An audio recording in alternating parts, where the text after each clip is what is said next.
For a long time, we've all been sold this story, right? That success, it belongs to the gifted, the people who are just naturally talented.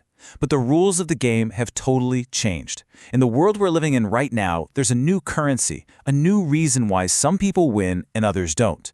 And I'll tell you right now, it's not talent. So let's just start with a question that, it might make you a little uncomfortable. You've been there. You see someone getting ahead, you see them succeeding, and you have that thought in the back of your head, I know I'm more talented than they are, so why are they winning? It's a super frustrating feeling, but the answer has nothing to do with ability. It's about two completely different ways of getting things done. On one side, you've got the natural. This is the person with that raw, obvious ability. They just stand out right from the get-go. Things seem to come easy to them. Their first shot looks like someone else's 10th try. But their effort? It comes in flashes. It's totally inconsistent. Then, on the other side, you have the builder. They might start out with just average ability, nothing that's going to make headlines, but their effort is relentless. It's a daily, non-negotiable thing. See, the natural gets the head start. They get all the early applause, but the builder is the one who actually wins the long race. And that brings us to the very first idea that we have to just completely dismantle, the talent lie. We need to understand why our obsession with natural ability isn't just wrong, it's actually the thing that's holding you back. This number right here, it cuts through all the noise. According to the research, less than 1% of people are naturally, extraordinarily gifted. We're talking about genius level, once-in-a-generation talent. That is a tiny, tiny fraction of us. So what does that mean for everybody else? For the other 99+% of us?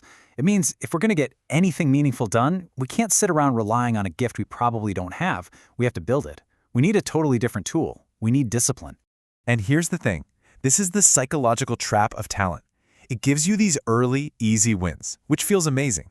But that early success, it breeds overconfidence. It whispers in your ear that you don't really need to try that hard, and that just kills your sense of urgency. All of this leads to what some people call a worship of comfort, where you start craving ease and actively avoiding the very struggle that creates real growth.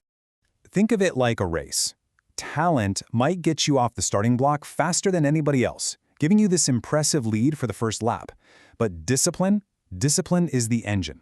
It's what determines your endurance, your pace, and ultimately where you are when you cross that finish line, 50 laps later. So if talent is the trap, what makes discipline so much better? Well, that brings us to our second point, why discipline wins. We're about to look at the unstoppable power of just simple, day-in, day-out consistency. Okay, first, we've got to redefine what discipline even is. It's not about being harsh on yourself or punishing yourself. The way Jim Rohn puts it is, it's the bridge between your goals and actually getting them done. It's a strategic system of routines you design for yourself. The point isn't to make life harder, it's to create a structure, like an architecture for your life, that makes failure more difficult and makes success almost automatic. I love this quote from Dr. Mensa Otabil because it's so simple, but so powerful. Discipline isn't some huge heroic thing you do one time. It's just the thing you do, and then you continue doing it. No excuses. No taking a break because you worked hard last week.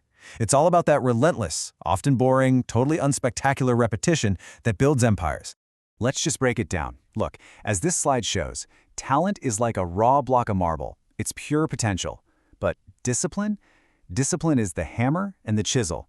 It's the work that turns that potential into an actual result. For the 99% of us who weren't just born with a masterpiece inside, talent is optional. Discipline is required.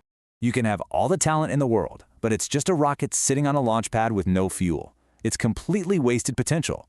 But even a tiny amount of disciplined action, step by step, with no special gifts, is always progress. You're always moving forward. Okay, so we've nailed down why discipline wins. Now let's get practical. How do you actually build it? This isn't about some vague motivational speech. It's about a clear, actionable system. This system, which pulls from thinkers like Jim Rohn, it breaks down into 3 simple steps. First, you start small. Forget about massive overnight transformations. The real goal here is to master tiny, almost laughably small commitments. This builds momentum and, more importantly, it proves to yourself that you can actually follow through. Second, you automate success. Use habits to put your progress on autopilot, which takes willpower, your most limited resource, right out of the equation. And third, you have to embrace this comfort. You've got to reframe struggle not as a roadblock, but as the non-negotiable price of growth. And this is where the theory becomes real. Start small doesn't mean write a book. It means write 1 paragraph a day. The why behind it isn't about the output. It's about building trust with yourself. Every single time you read that 1 page, you send a signal to your brain. Hey, I'm someone who does what they say they'll do. To automate, you use a trick called habit stacking. You link a new habit you want to a solid one you already have. For example, right after you brush your teeth, something you already do automatically, you read that 1 page. The old habit becomes a trigger for the new one. And to embrace discomfort, you do the hard thing first. Get your workout done, make that difficult call, write that first paragraph before you do anything else. This literally rewires your brain to stop running from challenges and start using them to get stronger. And this right here is a powerful, real-world example of that exact system. Dr. Mensa Otabil is incredibly successful, but he says he knew from the very beginning he wasn't the smartest person in the room. He didn't have a huge talent advantage. So what did he do? He used hard work, relentless, consistent, disciplined effort as his equalizer. He embraced the discomfort, he automated his work ethic, and he just started. He built a system. So this brings us to the final, and I think the most important part of this whole thing. We've talked about the theory, we've talked about the system. Now, let's talk about you. Let's get to the real reason you might be falling short of where you want to be. Let's just be brutally honest for a second here. The problem isn't a lack of talent. It's not that you weren't born with some kind of magic gift. The problem, the gap between where you are and the results you want, is a lack of consistency. So the crucial point here is to stop comparing your abilities and start comparing your habits. The people you see winning aren't necessarily more gifted than you. They are simply more willing to do the boring, difficult, unglamorous work day after day after day. They have a better system of discipline. That's it. That is the secret. And this is the final trap. So many of us are just waiting. Waiting to feel motivated, waiting to feel confident, waiting until we feel ready.